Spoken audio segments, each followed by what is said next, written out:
سندھ کے وزیر داخلہ ضیاء الانجار نے صوبے میں سیکیورٹی صورتحال کو بہتر بنانے کے لیے سخت اقدامات اور نئے ضابطۂ اخلاق کی منظوری دے دی ہے۔ آئی جی سندھ اور دیگر حکام کے ساتھ ہونے والے اہم اجلاس میں فیصلہ کیا گیا ہے کہ ایئرپورٹس پر سیکیورٹی کے پیش نظر اب پک اینڈ ڈراپ کے لیے صرف 1 سے 2 افراد کو آنے کی اجازت ہوگی۔ وزیر داخلہ نے حساس علاقوں کی ڈرون کے ذریعے نگرانی، جیلوں میں تلاش ایپ کے استعمال اور صوبے کے داخلی و خارجی راستوں پر خواتین سرچرز کی تعیناتی کو لازمی قرار دیا ہے۔ انہوں نے واضح کیا کہ اسلحے کی نمائش پر بلا امتیاز کریک ڈاؤن کیا جائے گا اور نیشنل ایکشن پلان پر مکمل سختی سے عمل درآمد یقینی بنایا جائے گا۔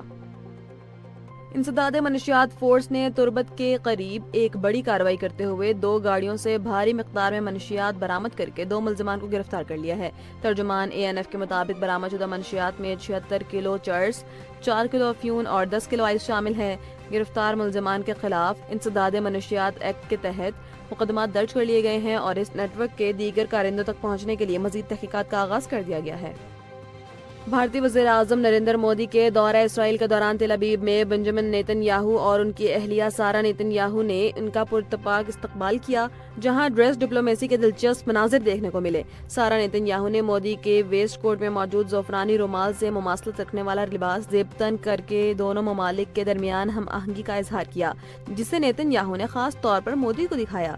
بات یہیں ختم نہیں ہوئی بلکہ رات کے کھانے کے موقع پر خود اسرائیلی وزیر اعظم نے روایتی لباس پہن کر مودی کو حیران کر دیا۔ نیتن یاہو نے اس لمحے کی ویڈیو سوشل میڈیا پر شیئر کرتے ہوئے بھارت کو ایک شاندار ملک قرار دیا اور مودی سے اپنے دیرینہ دوستی کا اعادہ کیا۔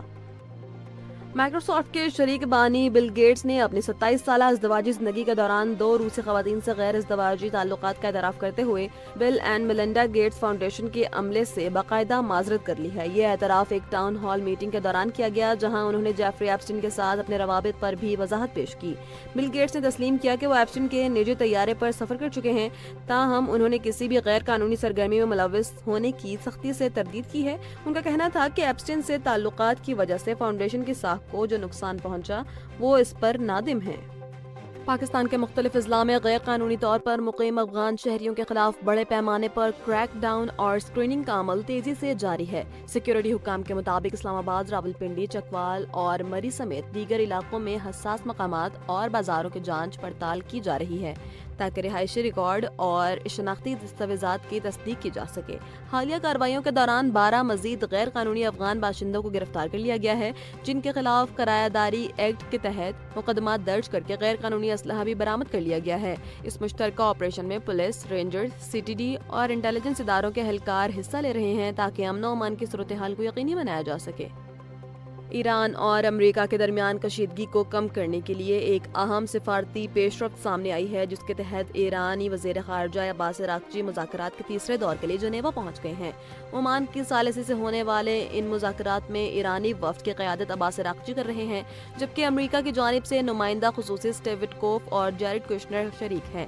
عباس اراغچی نے جنیوا روانگی سے قبل واضح کیا کہ اگر تہران جوہری مسئلے کا حل سفارتکاری میں دیکھتا ہے اور تنازع ختم کرنے کے لیے پرعزم ہے، لیکن کسی بھی قسم کی دھمکی یا دباؤ کے تحت ہتھیار نہیں ڈالے جائیں گے۔ انہوں نے متنبہ بھی کیا کہ اگر معاہدہ نہ ہوا تو ایران کے پاس دیگر راستے بھی کھلے ہیں۔